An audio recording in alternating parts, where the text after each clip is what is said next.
edition of WTN-TV Informer. I am Desiree Mago. Let's take a look at what's making the news.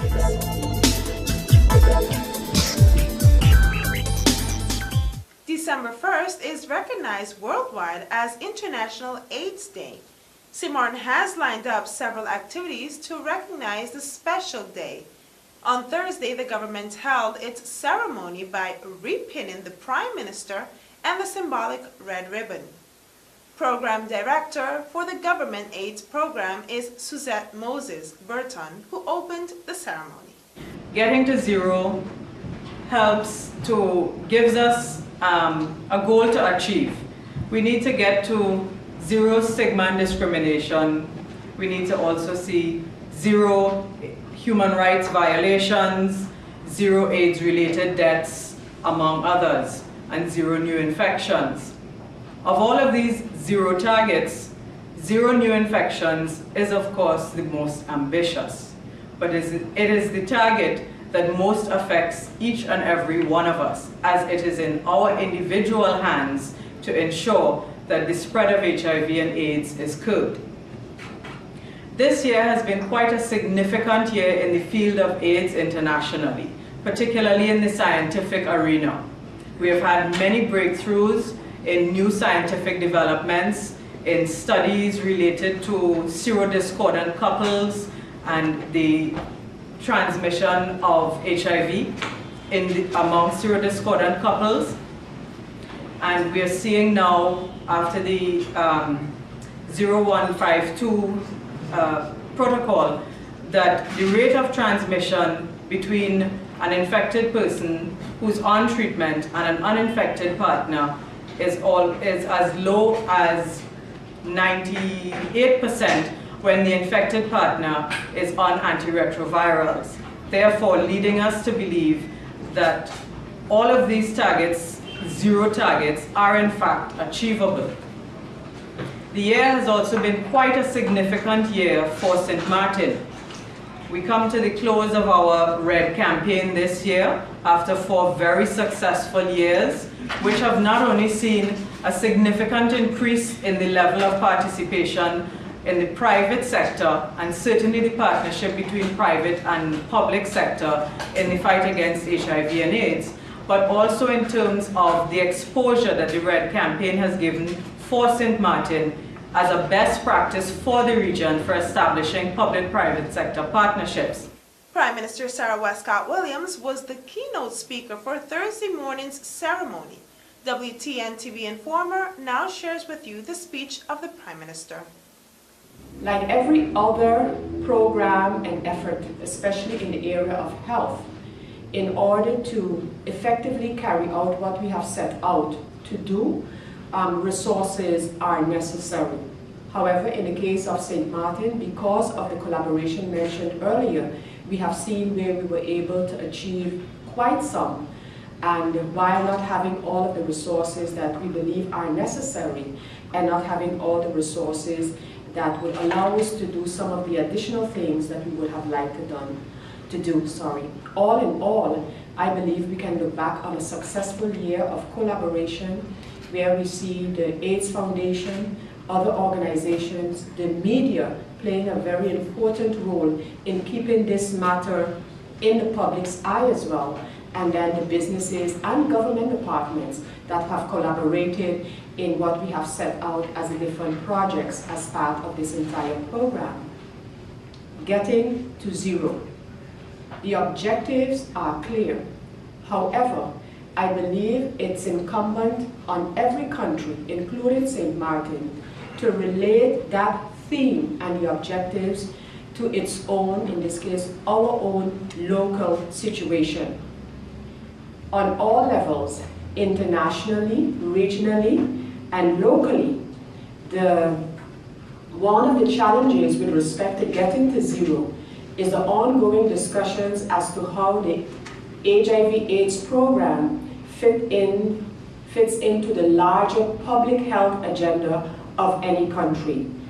A lot is currently being said and written, in fact, about the correlation between the non-communicable diseases and HIV/AIDS, and where do you create that collaboration? Because again, all of these require the attention of any government and has the attention of the St. Martin government as well.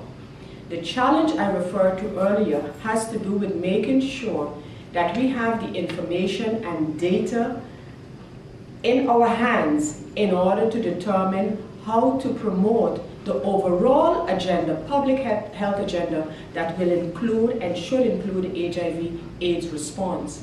What we need to guard against is that in broadening this perspective, we don't lose the advances that we have made as a country as far as the HIV/AIDS response is concerned, but at the same time not letting go of the correlation, which is definitely there, between this response and the non-communicable diseases and the programs to combat those as well, as the country of St. Martin has developed.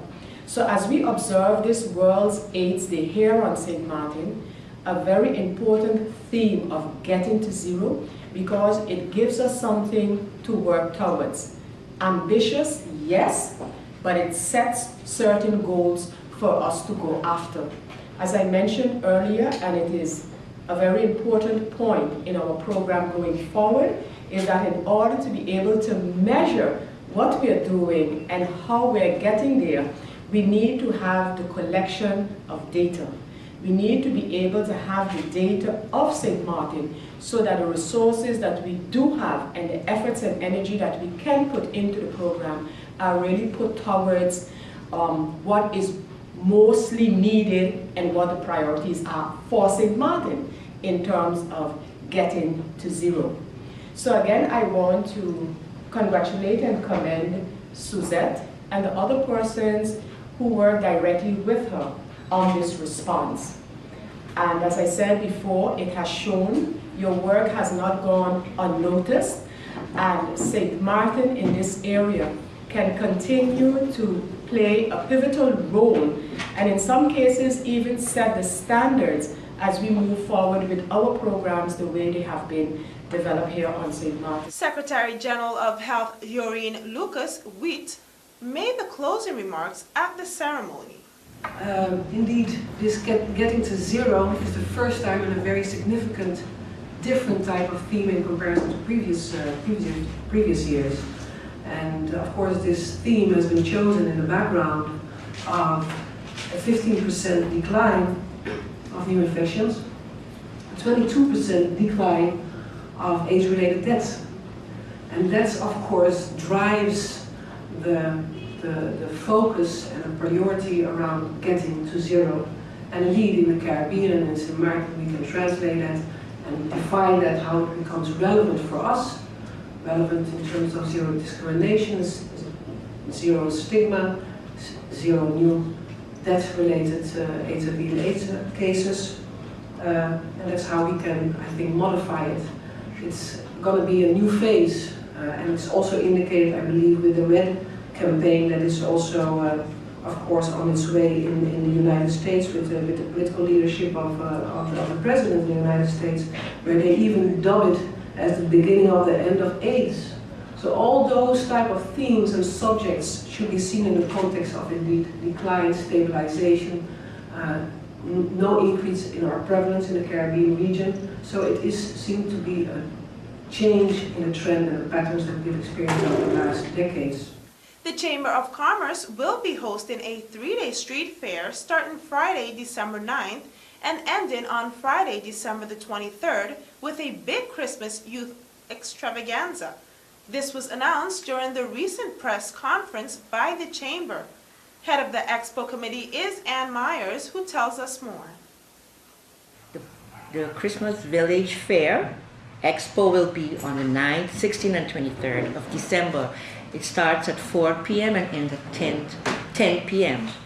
On the 9th, we start on the square, and we will extend it to the boardwalk on the square, and that's because of the RBTT Bank Christmas Parade. Then on the 16th, we start from the square, go down to the Oranjes School and beyond. And on the 23rd, to be the same route from there Square to the Urania School and beyond. On the 23rd, there will be a show, and the show will be hosted by Andrew Dick. Last year, he did a terrific job, so we decided to take him back. We had gifts given out to the kids from Penny's and also from Super Plaza, and we are looking forward for those gifts again. We also had phones, BB, given out to winners that can answer questions about the government, and we are looking forward in doing that again. And those phones were from UTS, and we are hoping that Telcel will join UTS and also give us some phones. And we are also planning to put bands, bands at each corner. So we start at the corner at school, Urania School, the corner there at the bank, the Windward Island Bank, and one at the chamber. We also plan to give up Christmas trees to the different churches, the Methodist Church, the Catholic Church, Anglican Church, and the New Testament Baptist Church. And we need one more, one at the chamber. We'll give in those trees in exchange to the choirs to come out and sing and serenade while we are going ahead with the expo. They will have to decorate them themselves. And let me point out the committee, other committee members are Mr. Alberto Butte sitting here, Mr. De Castro, and we have subcommittees, which is Miss Meredith Concepcion, Miss Esther Davis, Miss Amit Bryan, and Miss Ruth Patrick. And also, of course, we have to deal with our director, Mr. Connor. Registration form for these booths will be 150 guilders this year. Last year it was just a tryout and it was kind of free for those members, registered members, and we charge $20 or 20 guilders, I believe, for non-registered members. That is it so far. So registrations on guilders for everybody? For 3 days, for everybody, for the 3 days. Register here at the chamber? We can register at the chamber. We can start now. Some people said they were coming in, so we think we have some registrants here already. And how many vendors are we looking at that you're looking to aim to get? Oh, we are looking to aim at 50 or more. 50? 50? 50 or more. Who would be providing the booths? Oh, we have some tents, and those people that have tents just come. We also have people that just want to bring out their stuff outside, but they too will have to pay because we have gotten the permission to open from 4 and beyond. They need to stop at 6, but if they want to open up, they pay us the $150 and they can open. Electricity was a major concern for vendors last year. The Chamber has taken into account the complaints and decided to make sure that there are no problems this year with the electricity and light in the different booths. My colleague just now, Ms. Myers, was talking about the street fair. And one of the something that last year was not well coordinated, and we make sure that this year it will be put in place, is the lighting and electricity for all the booths. So last year, the minister in charge made sure that electric outlets being put by the lamppost, so there will be enough outlets that can be used for every booth. Some of them will put lightning and what else will be used, but the electrical problem is solved this year. And that brings us to the end of WTN TV Informer. Until the next edition, I am Desiree Mago. Happy holidays.